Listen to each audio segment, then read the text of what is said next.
All right, let's move on to our fifth and final question for this Ask Tag Theory episode. This is just like a practical concern that we got from a parent. At what point should parents consider professional help for a child who isn't speaking in certain situations? All things considered, what type of specialist should they consult with first? Yeah, well, if we took all the questions we just did and kind of like summed it all up, it would Right. say that, We'll tell the person to listen to the episode, and then yeah, listen they to can the answer their own episode and you question. can answer this.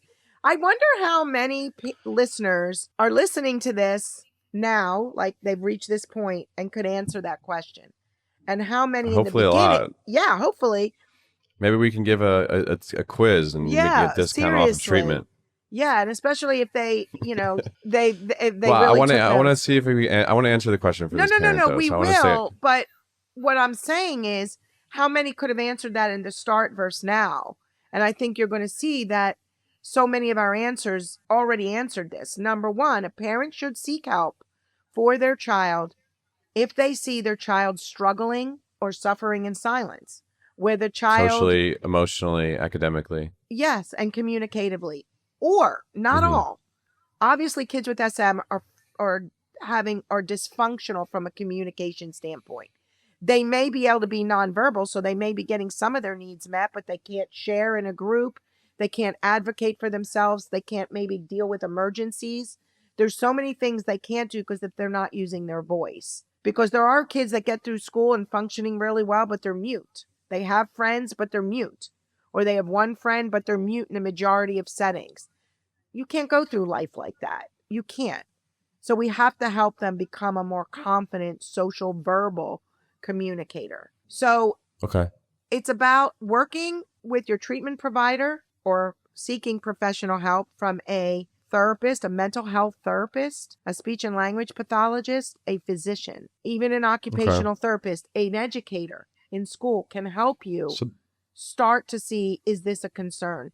Socially, emotionally, academically, communicative, and then to seek help from a mental health professional, from a physician that has knowledge, a pediatrician, a psychiatrist, in my case, a family physician, a speech and language pathologist. So they really should reach out to like a selective mutism expert though, like a smart center. Or just have a call with a treatment facility or a treatment center that specializes in SM because it is so specific. It is so niche. It is niche, and selectivemutism.org is the nonprofit I started a million years ago.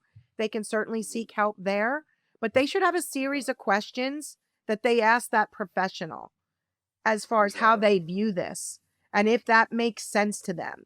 Do we have those questions available to them? So we can certainly seek out those questions and we can put that in the show notes as to how do these professionals view selective mutism and how do they treat selective mutism and what is their therapeutic approach to selective mutism and what we want to say to these parents, because I can tell you as a parent, in your gut of gut, you know what feels right. And if that feels right, start there. But your child should be making steady increases. At least, I always say that, like for us, like in school, your child should be making progress for every 10 days. There should be some sort of progress. Your child should be making progress in treatment.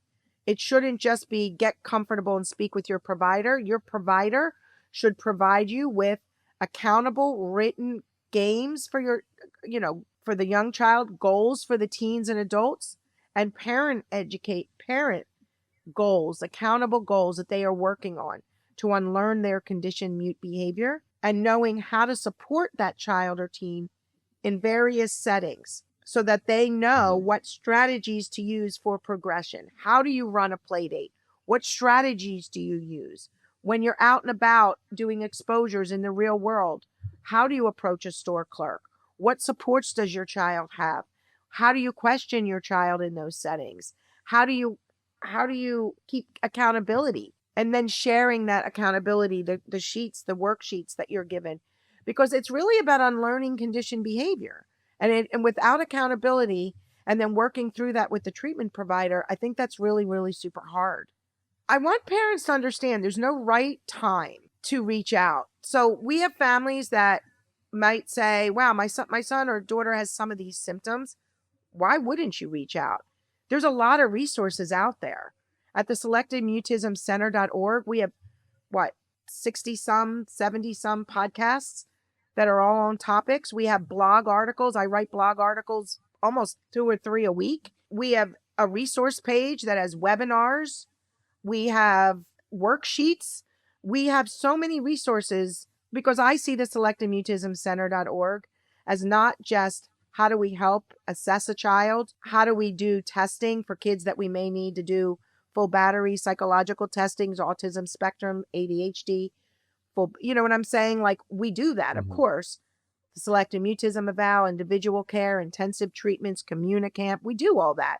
Virtual groups, but it's a wealth of information that our listeners can go to share with schools for them to learn. Because that was always my passion. When I started selectivemutism.org, the Selective Mutism Association, I did it to be able to bring awareness to what this is and then share those resources because so many people misunderstand. Sharing resources with pediatricians, with teachers, with family members. I mean, we have something called About My Child that you can give to coaches and parents of friends, of relatives, people that can know how to approach your child, something like that. So simple, but yet so powerful. So I want our families to realize, get that information, learn, and seek out help. It doesn't mean you're committing to this for the rest of your life by any means. I always say to families, give me 6 months and you will see such progress in that period if you do the goals and strategies that we suggest. And it doesn't even have to be every week of therapy. Like for me, I do the monthly program. I see families every month, but in every month that I see them, we give them a report and concrete goals, concrete games for the young child or goals for the older child, parenting goals. We're working with them every month. Parents fill out follow-up forms. Schools fill out follow-up forms. That helps prepare for the session. Then they have a month plus of work to do. And of course, we're available in between and we offer weekly and biweekly therapy. But even if it's not us, get that support, get that help, because your child doesn't need to suffer in silence. They don't. Totally. They can overcome this. They should not go years struggling in silence or being mute. They absolutely shouldn't. And if that's the case, and they have been, then you need to back up and move forward to figure out what is it about your treatment that can be changed and altered so that your child can make progress.